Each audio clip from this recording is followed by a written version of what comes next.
Boa noite. Boa noite. Palocci revela pacote de propinas da Odebrecht para Lula. O ex-ministro cita pacto de sangue, com terreno, sítio e 300 milhões de reais. O ministro Luiz Fux, do Supremo, defende a prisão de Joesley Batista. Rodrigo Janot convoca o dono da JBS para depor. A delação está sob risco. Empresário confirma que o apartamento das malas de dinheiro estava com Gedel.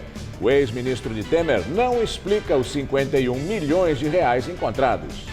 Alckmin entrega estações do metrô na Zona Sul com quase 3 anos de atraso. Por enquanto, horário restrito e sem cobrança. Governador culpa a crise financeira.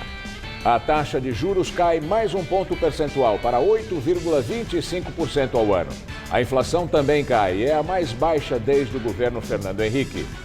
A Bolsa de São Paulo continua a subir e se aproxima de recorde histórico. E a produção de veículos cresce 45% em agosto. O Jornal da Gazeta está no ar.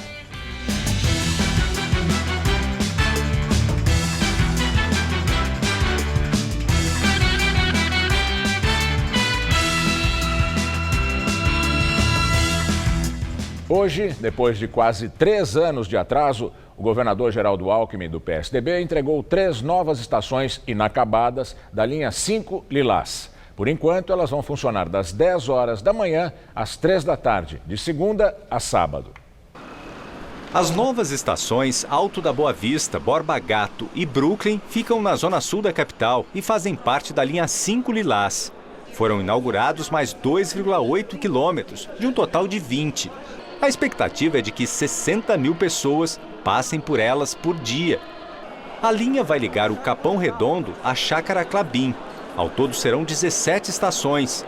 Com as 3 de hoje, já são 10 funcionando. O metrô mantém para dezembro a previsão de entrega de outras 6 estações: Eucaliptos, Moema, a ACD Servidor, Hospital São Paulo, Santa Cruz e Chácara Clabim. Já a estação Campo Belo, que terá ligação com o monotrilho da linha 17 Ouro, ficará para 2018. As 3 estações foram entregues com quase 3 anos de atraso e mesmo assim as obras ainda não estão totalmente concluídas. Aqui na estação Brooklyn, as portas de vidro que separam a plataforma dos trens ainda precisam ser colocadas. A operação comercial da linha está prevista para começar em até 90 dias. Por enquanto, os trens funcionam das 10 da manhã às 3 da tarde e não há cobrança de tarifa. O governador Geraldo Alckmin participou da cerimônia de inauguração e citou a crise financeira como uma das responsáveis pela demora na entrega das obras. A crise atingiu não só o governo, mas também o setor privado. Então, às vezes, a gente acha que o setor privado não tem nenhum problema. Não, tem muito problema. Então, nós estamos multando as empresas. Então, você tem empresa que não cumpre o contrato, você tem empresa que abandona a obra, você tem empresa que atrasa a obra. Durante a inauguração, na estação Brooklyn, pessoas ligadas ao Sindicato dos Bancários e dos Metroviários fizeram um protesto contra a privatização da linha. O governo de São Paulo vai conceder a linha Lilás à iniciativa privada. Ninguém vai privatizar, até poderia, mas não vai. Nós vamos fazer uma concessão da linha 5, privatização, você vende um ativo. Você tem um bem que você vendeu. A concessão, você dá um prazo para o privado operar. Acabou a operação, volta para o governo. Hoje, o Tribunal de Contas do Estado pediu ao metrô esclarecimentos sobre a estação Adolfo Pinheiro, que também integra a linha 5 Lilás e funciona desde 2014. No despacho, o conselheiro Roque Cittadini diz que a estação foi inaugurada de forma precária e pede que o metrô esclareça 20 pontos sobre a obra. Em depoimento ao juiz Sérgio Moro, o ex-ministro Antônio Palocci afirmou que o ex-presidente Lula acertou com a empreiteira Odebrecht mais de 300 milhões de reais em propina para o PT. Palocci também admitiu ser o italiano mencionado nas planilhas que detalhavam os repasses ao partido. Palocci também disse que Lula teria recebido 4 milhões de reais em dinheiro vivo da Odebrecht. Daqui a pouco, no Jornal da Gazeta, o depoimento bomba do ex-ministro Antônio Palocci. Procurador-Geral da República, Rodrigo Janot, convoca para prestar depoimento os 3 delatores da JBS Friboi. Joesley Batista, Ricardo Saldi e Francisco Assis Silva, delatores da JBS Friboi, devem prestar depoimento na sexta-feira. Além deles, também será ouvido o ex-procurador Marcelo Miller. De acordo com Rodrigo Janot, dependendo do resultado da investigação dos novos áudios, os benefícios oferecidos aos delatores poderão ser revistos ou cancelados. Eles podem ter a imunidade processual cassada, que é o impedimento de os delatores serem processados pelos crimes confessados. E não é descartado nem mesmo um eventual pedido de prisão dos colaboradores. Em várias partes da conversa, Joesley e Saldi falam sobre Marcelo Miller, que trabalhou com Janot por 3 anos. Ele deixou a PGR em abril deste ano e passou a atuar no escritório de advocacia que atende a JBS Friboi. A suspeita é de que o ex-procurador possa ter ajudado a empresa a fazer a delação e a negociar os benefícios. Em um dos trechos do áudio, Joesley dá a entender que não havia contado tudo o que sabia. Não dá para nós um dia chegar e contar 30 traquinagens nossas, 30, nós vamos contar 20, sei lá, traquinagens nossas, sem nós ter tomado um bombardeio, bom, bom, bom, bom. Em outro momento, o dono do grupo JF desafia as autoridades e afirma que ele e os demais delatores não seriam presos. Ô, gente, é o seguinte, eu queria falar para vocês o seguinte, ó, eu não vou ser preso, ninguém na empresa vai ser preso, não vai ter diretor nosso preso, nós não vamos ter problema, é o seguinte, não tem nenhuma chance disso acontecer. O peso da nova gravação não parece ter afetado o governo. Pelo contrário, ainda na China, onde passou os últimos dias, o presidente Michel Temer já havia demonstrado uma aparente tranquilidade de que os áudios pudessem embasar uma segunda denúncia contra ele, que já é dada como certa nos bastidores. O avião, trazendo a comitiva presidencial da Ásia, desembarcou em Brasília hoje por volta das 6 horas da manhã. E logo às 9 horas da manhã, em uma atitude rápida, Temer já estava reunido no Palácio do Planalto com os aliados, justamente para discutir os novos áudios. O encontro não constava da agenda oficial. O ministro da Casa Civil, Eliseu Padilha, que participou do encontro, contou que o presidente falou que os fatos mostraram que ele, Temer, tinha razão. Era uma referência à participação de Marcelo Miller na delação da JBS Friboi. Desde o vazamento do primeiro áudio de Joesley contra Temer, o governo tenta usar este argumento para desqualificar a denúncia. Em outra atitude de corrida contra o tempo para tentar barrar a segunda denúncia, os advogados de Temer pediram hoje ao Supremo acesso a outra gravação, da qual participou Francisco de Assis Silva, diretor jurídico do Grupo JF. O áudio, segundo os advogados de Temer, revela que Francisco teria feito uma espécie de treinamento com os procuradores antes de selar o acordo de colaboração premiada. O ministro do Supremo Tribunal Federal, Luiz Fux, defendeu a prisão de Joesley Batista e de Ricardo Saldi. Num dos trechos do áudio entregue ao Ministério Público, Joesley e Saldi citam ministros do Supremo. De acordo com os delatores, o objetivo era gravar o ex-ministro da Justiça e ex-advogado-geral da União, José Eduardo Cardoso, do PT, para ele entregar ministros da Corte. Na conversa, os delatores citam a presidente do STF, Carmen Lúcia, e os ministros Ricardo Lewandowski e Gilmar Mendes. No entanto, na gravação, não há menção de nenhum tipo de crime. Ontem, a presidente do Supremo já tinha pedido uma investigação imediata sobre as citações dos ministros.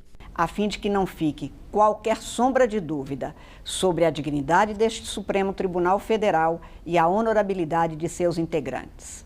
E a reação hoje foi forte no Supremo. O discurso mais duro foi feito pelo ministro Luiz Fux. Ele chegou a sugerir ao Procurador-Geral da República, Rodrigo Janot, a prisão de Saldi e Joesley Batista da JBS.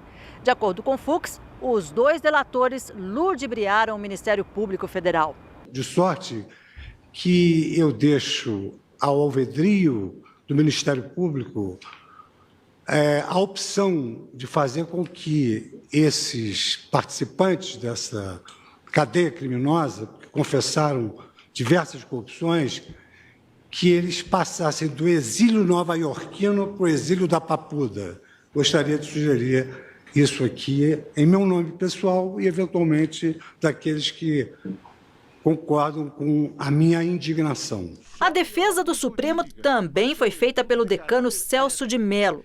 Ele defendeu a decisão de Carmen Lúcia em pedir a investigação. As graves insinuações que transparecem dos diálogos mantidos por determinados agentes colaboradores mostram-se tais insinuações impregnadas de elementos que, se não forem cabalmente esclarecidos, culminarão por injustamente expor esta Corte e os magistrados que a integram ao juízo severo, ao juízo inapelável e ao juízo negativo da própria cidadania. E de Paris, na França, o ministro Gilmar Mendes voltou a fazer duras críticas ao procurador-geral da República. Segundo ele, Janot tentou envolver o Supremo de forma realmente lamentável na delação dos executivos do grupo JIF. Eu imagino que o procurador-geral pensou em fazer uma grande finale, oferecendo várias denúncias, inclusive a última contra o presidente da República.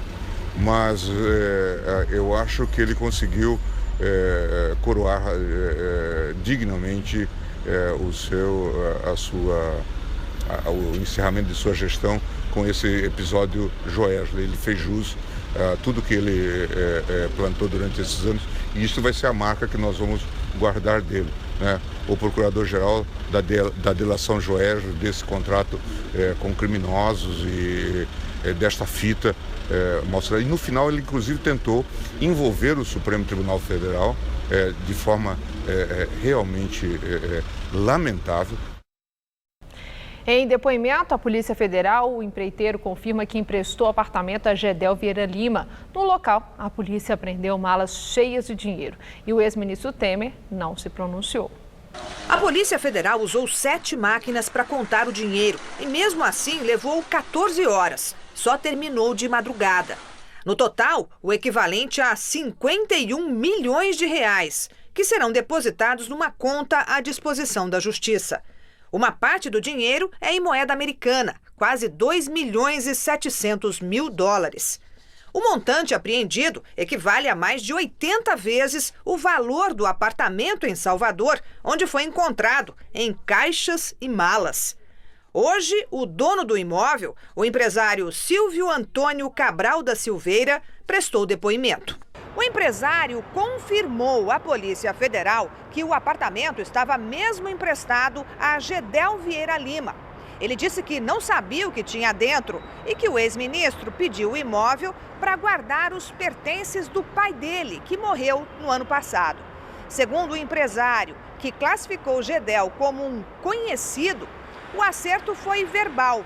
Eles não assinaram contrato algum. Silvio Antônio Cabral da Silveira é dono de uma empreiteira em Salvador. Ele responde a um processo na Justiça acusado de participar de um esquema de corrupção na Ebal, empresa baiana de alimentos, entre 2002 e 2006. Depois disso, em 2009, a Silveira Empreendimentos firmou um contrato com o Ministério da Integração Regional no governo Lula para a construção de uma barragem em Araci, na Bahia. Na época, o ministério era comandado por Gedel Vieira Lima, do PMDB. Gedel cumpre pena em casa há quase 2 meses, sem tornozeleira eletrônica, que está em falta na Bahia. Em agosto, virou réu por obstrução da justiça.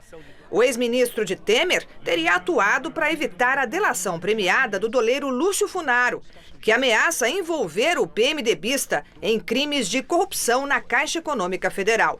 Funaro, que fechou o acordo de colaboração premiada, já disse ao Ministério Público que fez várias viagens para entregar malas de dinheiro nas mãos de Gedel. Agora o comentário de Josias de Souza, direto de Brasília. Ele fala sobre a dinheirama encontrada no apartamento na Bahia. Quando o brasileiro acha que já viu tudo, a Polícia Federal apreende 51 milhões de reais entesourados num apartamento convertido em caverna de Alibaba, em Salvador. Normalmente, a diferença entre o dinheiro miúdo e o dinheiro graúdo é que o segundo fala mais alto.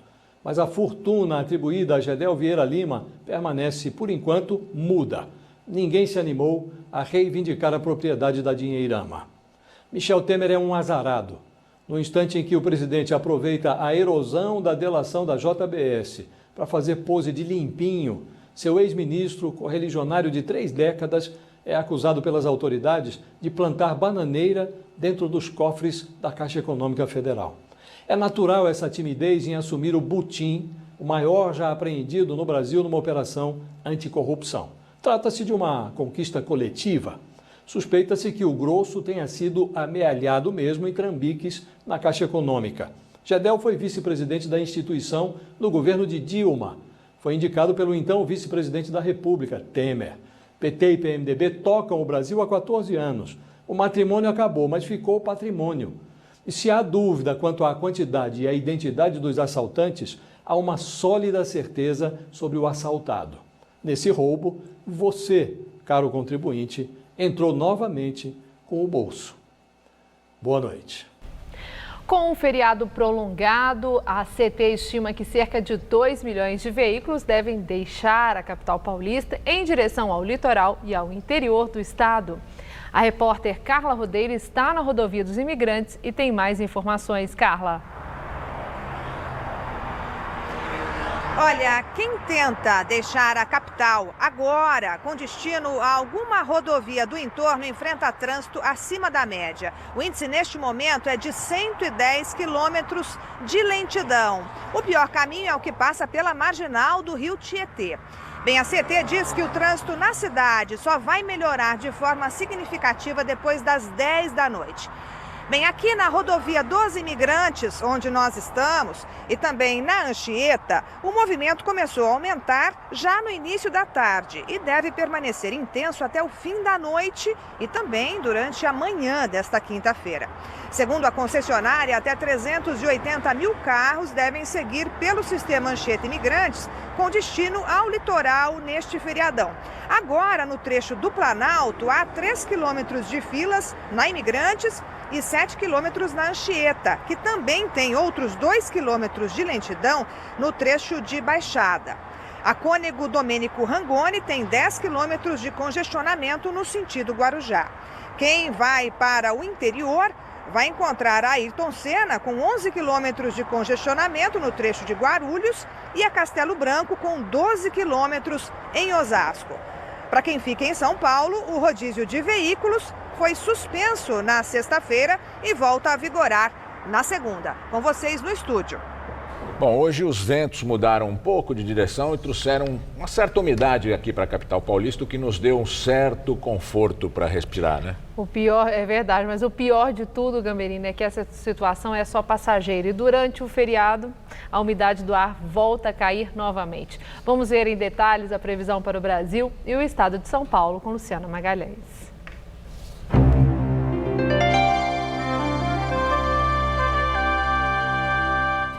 O feriado nacional de 7 de setembro ainda será de tempo aberto e seco na maior parte do país.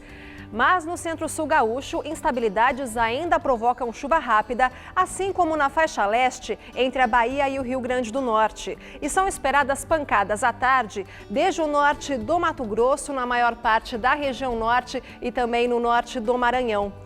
Vamos ver agora a temperatura amanhã em algumas capitais?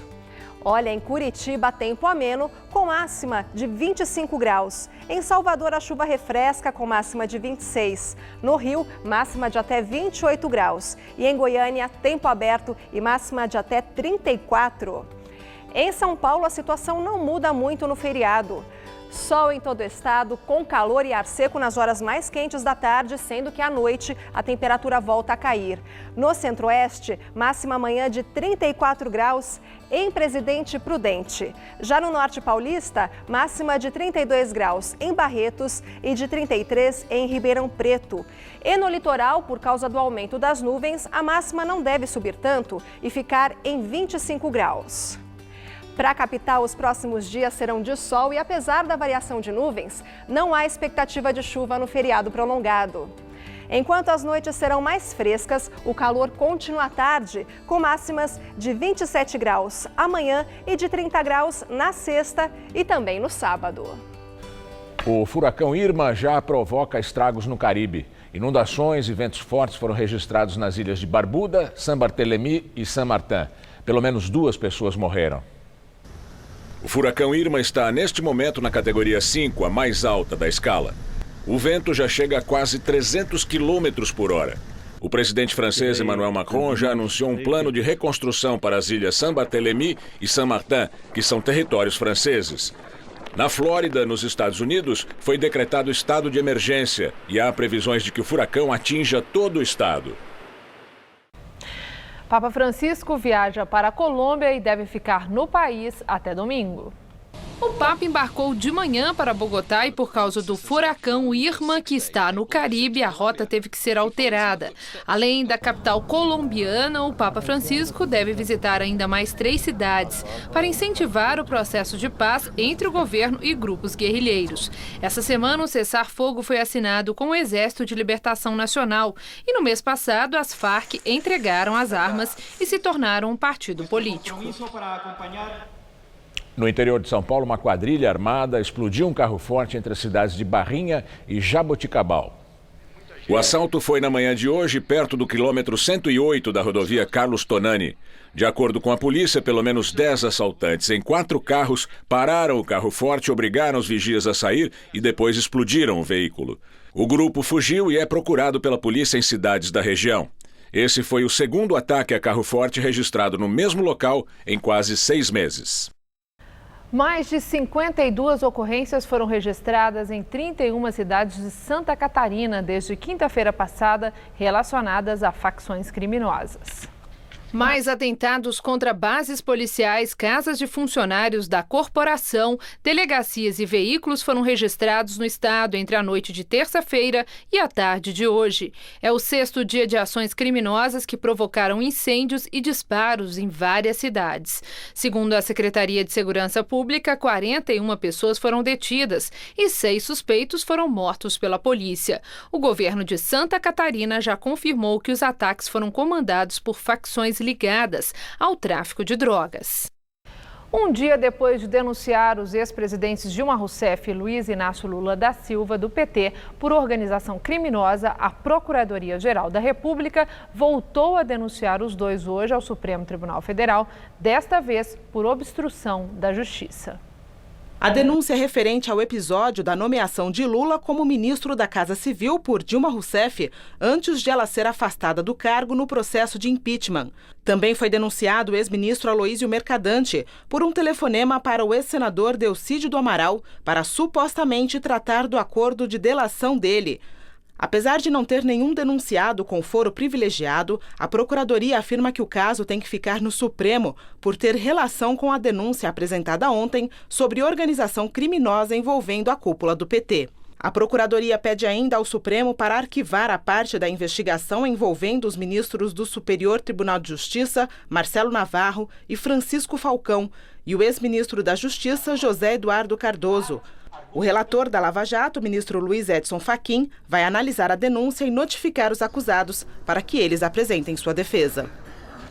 Em depoimento hoje, o ex-ministro Antônio Palocci, do PT, disse que a Odebrecht ofereceu propina ao ex-presidente Lula pessoalmente e que a empreiteira pagou 4 milhões de reais em dinheiro para cobrir despesas do Instituto Lula. Antônio Palocci prestou depoimento em Curitiba no processo que investiga a compra de um terreno por parte da Odebrecht para o Instituto Lula. Segundo o ex-ministro da Fazenda, a empreiteira e Lula tinham uma relação direta, principalmente após a posse da ex-presidente Dilma, que tinha protagonizado embates com a Odebrecht quando era ministra de Lula. Ela liderou um embate muito forte com a Odebrecht nesse momento, que resultou na Odebrecht ter perdido a segunda licitação e ganho a primeira a um preço muito ruim. Então, quando a presidente Dilma foi tomar posse, a empresa entrou num certo pânico. E foi nesse momento que o doutor Emílio Odebrecht fez uma espécie de pacto de sangue com o presidente Lula. Ele procurou o presidente Lula nos últimos dias do seu mandato e levou um pacote de propinas para o presidente Lula, que envolvia esse terreno do Instituto, que já estava comprado, e o seu Emílio apresentou ao presidente Lula, o sítio para uso da família do presidente Lula, que ele já tinha feito, já estava fazendo a reforma em fase final, e ele disse ao presidente Lula que o sítio já estava pronto, e também disse ao presidente Lula que ele tinha à disposição dele para o próximo período, para ele fazer as atividades políticas dele, 300 milhões de reais. Eu fiquei bastante chocado com esse momento, porque eu achei que não era assim que era o relacionamento da empresa naquele... Mas o senhor estava presente? Não estava presente. Por que eu sei disso? Porque no dia seguinte de manhã, o presidente Lula me chama no Palácio da Alvorada e me conta a reunião.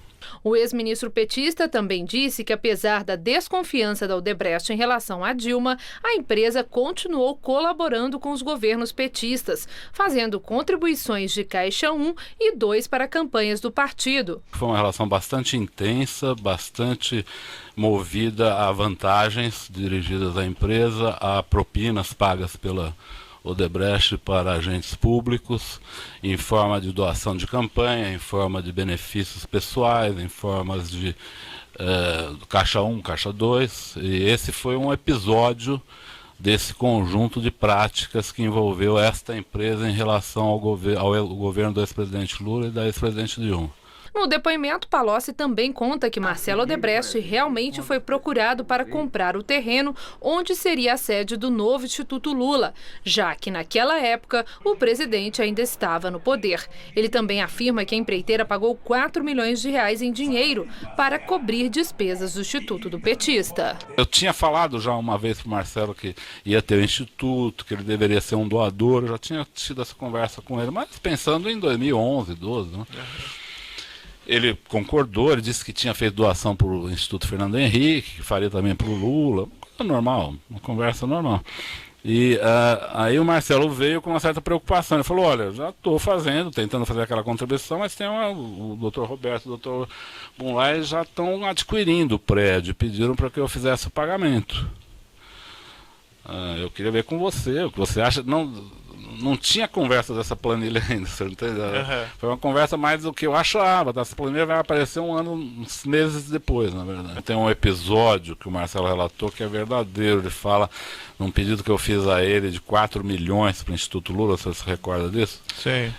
Isso é verdade, o Paulo Camoto me pediu para que eu ajudasse ele a cobrir um final de ano do Instituto que faltava recurso, acho que foi meio para o final de 2013, começo de 2014, ele tinha um buraco nas contas, ele me pediu para arrumar recursos. Eu fui ao Marcelo Odebrecht, eu ia viajar para o exterior, ele que precisava com muita urgência, a ideia dele é que eu procurasse várias empresas, eu falei, não posso, eu vou procurar só o Marcelo, eu vou pedir para ele. O ex-ministro Palocci afirmou também ao juiz Sérgio Moro que a Odebrecht tinha um crédito já pré-estabelecido destinado ao ex-presidente Lula e ao PT. Disse que acredita haver controvérsias no depoimento de Marcelo Odebrecht. Eu vi alguns relatos do Marcelo. Eu não quero dizer aqui que ele fez nenhuma mentira, mas veja, ele pôs um crédito para o presidente Lula de 35 milhões. Quando o pai dele disse ao Lula que ele tinha 300 milhões. Esses recursos todos eram destinados ao PT, ao Lula. Não sei se 35 era o crédito do Lula. Mas ele, quando fez essas doações, ele afirmou que iria, vamos dizer, deduzir desses créditos, seja de 30, ele me seja de disse 300. num determinado momento que ele ia separar créditos ao presidente Lula mais para uso no Instituto, coisas assim mais pessoais ao Lula. Porque a tal da reserva que ele falava, ou da conta corrente, que seja, era para o Lula, para o PT. Não? Para a defesa do ex-presidente Lula, assim como outros réus, Palocci repete o papel de validar sem provas as acusações do Ministério Público para obter redução de pena. A defesa ressalta mais uma vez que Lula jamais cometeu qualquer ato ilícito, nem antes, nem durante, nem depois de exercer 2 mandatos de presidente da República eleito pela população brasileira. E agora vamos ao comentário de política com o Bob Fernandes. Espetáculo porco esse de Joesley e companhia. Uma história de criminosos arrogantes, de cafajestes, como se ouve nas autogravações. Espetáculo triste quando se percebe, no caso, a extensão da atuação de procuradores da República. E o que isso, ainda que estejam evitando dizer o óbvio, expõe na fundamental Operação Lava Jato. Delação com vazamento para manchetes instiga mais delações e vazamentos, e mais manchetes. Esses têm sido pilares na Lava Jato. O espetáculo da delação de Joesley reafirma uma lição: delação é caminho, mas não é prova. Delatores mentem para se salvar. Obter provas e expor as mentiras é ou deveria ser parte do processo de se fazer justiça e de educar. No dia da exposição do espetáculo porco, outro espetáculo decorrente, com contagem de dinheiro ao vivo, Gedel e seus inacreditáveis 51 milhões. Espetáculo extremamente educativo. Educativo também por se ter a Polícia Federal na direção do show. O que alguns dos principais atores dizem sobre outros atores principais. Isso também pode ser extremamente educativo. Nesse show, Joesley diz que Temer é ladrão. Temer diz que Joesley é criminoso. Janot diz que Gilmar Mendes é decrépito moral com desinteria verbal. Gilmar diz que Janot é delinquente e chantagista e que o acordo com Joesley foi tragédia e desastre. O procurador Dallagnol, que não descarta vir a ser político, diz que Moro prende e Gilmar solta. E Joesley diz: Janot sabia de tudo. Janot diz não ser corajoso e sim ter medo de errar. O procurador-geral tem parceiros e saídas. Buscou não errar no dia da escancaração do seu gravíssimo erro. Poderia ter sido feito nas vésperas ou depois, mas Janot conhece o show e os que o comandam. E assim, Janot forneceu a grande manchete, a que buscou fazer esquecer seu pior momento. Manchetes no dia que tanto ficou exposto foram: Janot denuncia Lula e Dilma por organização criminosa. Há pouco, nesta quarta, novas e estrondosas manchetes. Janot denuncia Lula de novo e Palocci entrega Lula para o juiz Moro. Boa noite. E daqui a pouco, Maria Lídia Flândula entrevista Pedro Estevam Serrano, professor de Direito da PUC de São Paulo, sobre a delação da JBS Friboi. A ONU responsabilizou o governo sírio por crime de guerra ao usar arma química contra civis. A comissão da ONU, comandada pelo brasileiro Paulo Sérgio Pinheiro, concluiu que um ataque com gás sarin na cidade de Khan Shaykhun, em abril, foi feito pelo governo sírio. A exposição ao gás pode causar desmaios, convulsões e matar por asfixia em minutos. We gather extensive evidence, including 43 interviews and victims, eyewitness, first responders, medical staff and persons who visit the site, as well as photos of remnants and satellite imagery. On the basis of this information, we concluded that the chemical attack was carried out by a Syrian Su-22 aircraft, which dropped 3 conventional bombs and sarin bomb in Khan Shaykhun. No ataque, mais de 80 pessoas morreram, a maioria mulheres e crianças. Forças russas que bombardearam instalações médicas antes e depois do ataque também foram acusadas de crime de guerra. Ainda segundo a ONU, o governo sírio usou armas químicas pelo menos 20 vezes. A Síria e a Rússia negam as acusações. O Comitê de Política Monetária do Banco Central baixou os juros básicos da economia brasileira de 9,25% para 8,25% ao ano. Foi o 8º corte seguido na taxa Selic. Esse é o menor nível desde julho de 2013. A previsão dos economistas é de que a taxa básica de juros continue a recuar nos próximos meses e chegue a 7,25% ao ano no final deste ano. As vendas de veículos automotores subiram 17,8% em agosto, se comparadas ao mesmo período de 2016. 216 mil unidades foram comercializadas. Os dados são da Anfávia, entidade que representa a indústria nacional de veículos. Agosto terminou com a produção de 260 mil veículos. O número representa um aumento de 45,7% em relação ao mesmo período do ano passado. Em julho, a alta foi de 15,4%. E agora vamos ao comentário de economia com Vinícius Torres Freire. Enfim, está acontecendo. A economia brasileira não está só despiorando. Em vários lugares, está ficando um tiquinho melhor que no ano passado. Por exemplo, como a gente viu, veio esse resultado muito bom da indústria de carros. Antes de mais nada, vamos lembrar que estamos melhorando em relação ao buracão em que caímos. Por exemplo, juntando o tombo de 2015 e o de 2016, a produção total da economia, o PIB, afundou 8%. Neste ano, se crescermos 1%, já vai estar bom. Mas, obviamente, estamos longe de onde estávamos em 2014. Vamos repetir. A economia diminuiu 8% em 2 anos e vai crescer no máximo 1% neste 2017. Mas voltando para as boas notícias.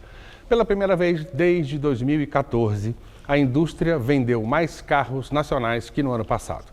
A venda de carros nacionais nos últimos 12 meses, juntando tudo nesses 12 meses, cresceu 1,7%, principalmente porque estamos exportando mais, vendendo carros para outros países. Parece pouquinho. É um doente levantando da cama depois de uma doença muito ruim, mas levantou. Já tivemos também dias muito melhores. Em meados de 2013, a indústria vendia mais de 3 milhões e 100 mil carros por ano. Agora vende pouco mais de 1 milhão e 800 mil. É uma diferença brutal. Quase metade das máquinas estão paradas. Ainda assim, é um avanço. Até no número de pessoas empregadas no país houve um aumento. Foi coisa pequena e precária. As pessoas estão trabalhando mais em empregos piores, quer dizer, fazendo bico e trabalhando sem carteira. Mas a produção da indústria está aumentando em geral. Só não está inteira no azul por causa da indústria da construção civil, que ainda é uma tragédia, perdendo empregos e produzindo cada vez menos, do mesmo modo como no pior momento da recessão. E esse governinho tem feito muito pouco para arrumar essa ruína. Mas, enfim, a mensagem geral é de pequena melhora. Salários médios sobem para quem tem emprego. A inflação ainda cai, os juros ainda vão cair mais. Vamos ter um Natalzinho pobre, mas menos pobrinho que o do ano passado. Boa noite. A desaceleração da inflação, somada à possibilidade de anulação da delação de executivos da JBS Friboi e o fortalecimento do governo Temer, geraram um efeito positivo, segundo os analistas, para a Bolsa de Valores. A Bovespa teve a 4ª alta seguida e chegou perto da máxima histórica. A alta de 1,75% elevou ao maior patamar desde 2008, o nível Bovespa, atingindo os 73.412 pontos. E agora, as notícias do esporte com Estela Gontijo e Celso Cardoso. Na sequência, você acompanha a entrevista de Maria Lídia, ao vivo, com Pedro Serrano, professor de Direito da PUC de São Paulo. Amanhã começa a decisão da Copa do Brasil entre Flamengo e Cruzeiro, valendo uma vaga para Libertadores de 2018, né, Celso? Pois é, Estela, após 14 anos, Flamengo e Cruzeiro voltam a decidir o título da Copa do Brasil. Em 2013, os dois times fizeram a final e o Cruzeiro sagrou-se campeão daquele ano. O primeiro jogo da decisão de 2017 acontece no estádio do Maracanã, no Rio de Janeiro, e deve contar com as duas equipes, claro, muito bem armadas para essa partida inicial. Jogando em casa o primeiro jogo da final da Copa do Brasil, o Flamengo tem a postura pronta para a grande partida. O Flamengo é independente de campeonato, independente de adversário, né? Sempre foi um time voltado a jogar para frente, e, claro, com equilíbrio. Eu acho que não vai ser diferente dessa vez. A partida de amanhã marca também a primeira disputa de título do colombiano Reinaldo Rueda no comando do Flamengo. E com tanto tempo para treinar, deu para estudar bem o adversário da final. O Cruzeiro é um time que já joga junto há um bom tempo, o Mano já está há um bom tempo no comando da equipe, né? Um treinador experiente, vencedor também. Tem jogadores que há muito tempo no futebol brasileiro estão brilhando, ganharam muita coisa, né? Acho que vai ser um jogo equilibrado, os dois jogos equilibrados, né? E como toda final, decidido nos detalhes. Do outro lado, o Cruzeiro também conhece a força do adversário e sabe da necessidade de um bom resultado no jogo de ida do torneio nacional. É super importante essa primeira partida. Nós temos que ficar pensando no jogo da volta e sim focar nessa primeira partida, nesses 90 minutos que nós vamos ter aí pela frente. A escalação de Mano Menezes ainda não está definida, mas força no elenco da Raposa não vai faltar. Todo mundo quer estar jogando, todo mundo quer estar dentro de campo para fazer o seu melhor. E a seleção brasileira empatou com a Colômbia pelas eliminatórias da Copa, perdendo 100% de aproveitamento da era Tite, né, Celso? Mas até aí nada demais, né? A seleção brasileira acabou interrompendo a sequência de 9 vitórias, mas é o melhor time, com 37 pontos ganhos. Nos acréscimos da etapa inicial, o Brasil abriu o placar. Daniel Alves lançou Neymar, que ajeitou para William bater de primeira no ângulo de Ospina. Golaço, 1-0. No segundo tempo, a Colômbia chegou ao empate. Arias cruzou da direita, Falcão Garcia se antecipou a Marquinhos e deixou tudo igual, tocando de cabeça, 1-1. Rames Rodrigues por pouco não virou o placar nesta cobrança de falta pra lá de venenosa. A bola tocou na trave e no pé de Alisson antes da defesa afastar o perigo. Paulinho tentou surpreender Ospina batendo de fora da área, mas a bola passou à esquerda do gol colombiano. E ficou assim, 1-1 e fim da sequência de 9 vitórias seguidas da seleção brasileira sob o comando de Tite. Fiquei mais contente com o desempenho linear que a equipe teve neste jogo do que no jogo contra o Equador. No jogo contra o Equador, ela controlou o Equador e jogou o segundo tempo, mas o primeiro tempo ela foi abaixo. Celso, você concorda? A gente falou aqui sobre a Colômbia, eu disse que o Brasil estava bem, mas que a Colômbia é difícil, aí você comentou que o Brasil estava ótimo, que tinha um otimismo em relação a isso. Aí eu queria saber a sua opinião, agora que foi um empate em 1-1. Acontece, resultado normal. Empatar com a Colômbia fora de casa é normal. O Brasil não tem muito mais, já está na Copa do Mundo. Quem tem que se preocupar é a Argentina. A Argentina empatou ontem com a Venezuela e está correndo risco de ficar fora do Mundial da Rússia. Tá certo, Celso. Uma boa noite para você. Boa noite, até amanhã. É com você, Gamerini.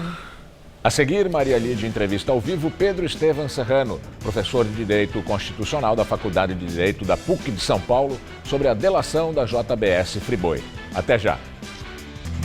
Questionamentos jurídicos sobre os áudios das conversas de executivos da JBS Friboi na entrevista do dia com Maria Lídia Flandoli. Entrevisto Pedro Estevam Serrano, professor de Direito Constitucional da Faculdade de Direito da PUC de São Paulo. Obrigada, professor, por estar conosco. E, considerando o volume dos fatos e a gravidade deles, eu nem sei por onde começar. Então, a minha opção não é ainda sobre essas gravações que escandalizaram e estão escandalizando o país, mas os fatos que envolvem o ex-presidente Lula. Desde a denúncia feita pelo Procurador-Geral da República, envolvendo a pessoa do ex-presidente, a ex-presidente Dilma Rousseff e cúpula do PT, tanto o ex-ministro Palocci como o Guido Mantega, aquela primeira, vamos falar investida, ação de Rodrigo Janot em relação à cúpula do governo brasileiro nos tempos de Lula e Dilma. Bom, em seguida, Rodrigo Janot também investiu sobre a ex-presidente Dilma, Lula, Aloysio Mercadante, com novas denúncias. E hoje, na audiência com o juiz Sérgio Moro, o ex-ministro Antônio Palocci faz declarações que o jornal da Gazeta há pouco mostrou, em que ele ele confirma que Lula sabia de tudo, daquelas negociações com a Odebrecht, fala em cifras muito altas, 200 milhões negociados para serem pagos em tantos anos, inclusive dinheiro para a compra do tal terreno para o Instituto Lula, ou seja, tudo que vem sendo negado sistematicamente. A pergunta inicial do ponto de vista jurídico, o quanto tudo isso complica de fato a situação do ex-presidente Lula, que reitera que o que está acontecendo com ele, com todas essas denúncias, é pura perseguição política. Olha, é insuficiente para a gente fazer uma análise mais consistente, verificar isso que nós vimos hoje nas TVs. A população tem que ir se educando na democracia e entender que esse espetáculo, essa edição de notícias, isso é feito para ter audiência e não necessariamente retratar o que houve. Não, mas tudo isso aconteceu. Eu estou falando de fatos, né, professor? Não, claro, mas o fato não está apresentado inteiramente. Eu não sei as provas que o Palocci tem. Não foi apresentado por nenhuma matéria quais provas ele apresentou. Né? Portanto, o que houve é um depoimento de um homem submetido, segundo a ONU, a uma prisão medieval. Não tenho como te apresentar aqui, mas a criminologia tem alguns truísmos, alguns conceitos. Um deles é que a pessoa submetida à tortura ou um depoimento não livre, a probabilidade de mentira ou erro é muito maior do que a probabilidade de acerto ou verdade, né? Não quer dizer que ele tenha mentido, eu não sei, né? Mas o que é importante, a lei brasileira estipula, por conta disso, claramente, a delação não vale nada. Tanto que foi um depoimento prestado sem garantia da verdade. Ele não prestou o compromisso com a verdade. Nós vamos ter que analisar, vamos dizer, as provas que ele apresenta. A função da delação não é ficar falando na audiência. A função é apresentar provas. Nós precisamos esperar para ver o desenrolar tanto das denúncias de Janot, como dessas declarações hoje do ex-ministro Temos que esperar, Palocci, aguardar um pouco, para pouco ver tempo nos para poder desdobramentos o que é apresentado como prova consistente. Isso, muito bem. Agora, a questão, para encerrar esse assunto Lula, ele vai ser julgado em segunda instância, já foi condenado em primeira instância. Tudo isso, de alguma forma, pode agravar, comprometer a situação do ex-presidente no julgamento em segunda instância? Se o tribunal agir da forma como deve agir, ou seja, como um aplicador da lei e da normatividade, não como um agente político inovador, né, não pode haver interferência, porque são dois processos absolutamente diferentes, onde se julgam casos diferentes. Vamos dizer, o processo de comunicação pública, ele não é o processo judicial. O processo judicial tem suas regras próprias, portanto, o que vai ser julgado pelo tribunal é um caso diferente, é outro caso, não esse que foi tratado hoje. Ok.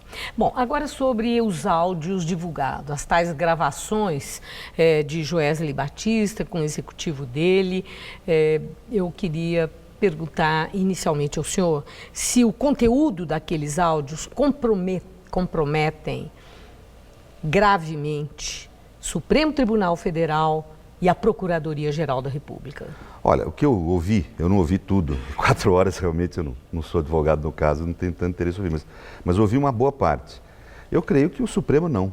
O Supremo há um papo furado, vamos dizer assim, a respeito dos ministros, há um planejamento deles de tentar seduzir o ex-ministro da Justiça para supostamente ingressar numa atividade de convencimento dos ministros, para daí demonstrar uma ilicitude, mas o ministro da Justiça recusa, quer dizer, Sim. Ou seja, não há comprometimento. Não há comprometimento. Então, realmente, eu acho que houve um certo exagero na apresentação do problema no começo, quando falaram de envolvimento de pessoas do Supremo. Não há, é um bate-papo entre pessoas que estão bebendo. E o Procurador-Geral da República, o fato de um auxiliar dele, o tal Marcelo Miller, ter, conforme as gravações dizem, atuado enquanto estava na Procuradoria, favorecendo a elaboração daquelas delações que concederam, né, benefícios tão generosos para os irmãos Batista. Isso compromete o Procurador-Geral? Um auxiliar tão próximo dele, está atuando como atuou? Ele fica sob suspeita de cumplicidade? Ou, no mínimo, recai sobre ele ineficiência e incompetência na falta de controle da própria equipe? Ele deve ser investigado? Olha, vai ter que haver uma investigação sobre o fato, é certo, porque aí, vamos dizer, é o momento mais delicado da gravação, onde são falados não só o nome desse Marcelo e do Procurador-Geral, como outros procuradores. É evidente que vai ter que ser feita uma apuração.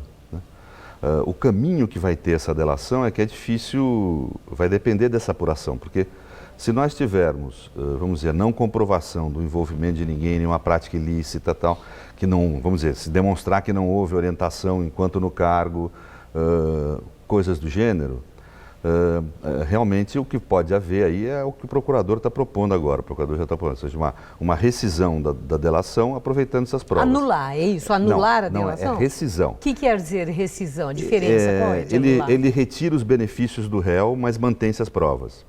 Agora, se demonstrar isso que você falou, se isso que você falou ficar muito claro, é nulo toda delação e todas as provas, porque o direito tem uma regra que está estabelecida explicitamente na nossa Constituição, que as provas obtidas de forma ilícita são nulas. E aí a gente chama de teoria, os advogados, teoria dos frutos da árvore envenenada. Se o mecanismo inicial de obtenção de prova é nulo toda a sequência. Ou seja, toda a investigação é nula. O ministro Fachin ou o Procurador-Geral? Não, isto vai depender do desenvolvimento da apuração E mesmo que o procurador conclua que deve se aproveitar as provas e que deva haver só uma rescisão, o advogado de defesa pode levantar isso em juízo e, no fim, quem vai decidir é o judiciário. Certo. E eu agradeço muito sua entrevista, seus esclarecimentos, professor. Muito obrigado. Uma boa noite, obrigado. Muito obrigado. Gamberini. O Jornal da Gazeta termina aqui. A edição de hoje pode ser vista no site do Jornal da Gazeta. Mais notícias em nossa edição das 10. Uma boa noite para você. Boa noite e até amanhã.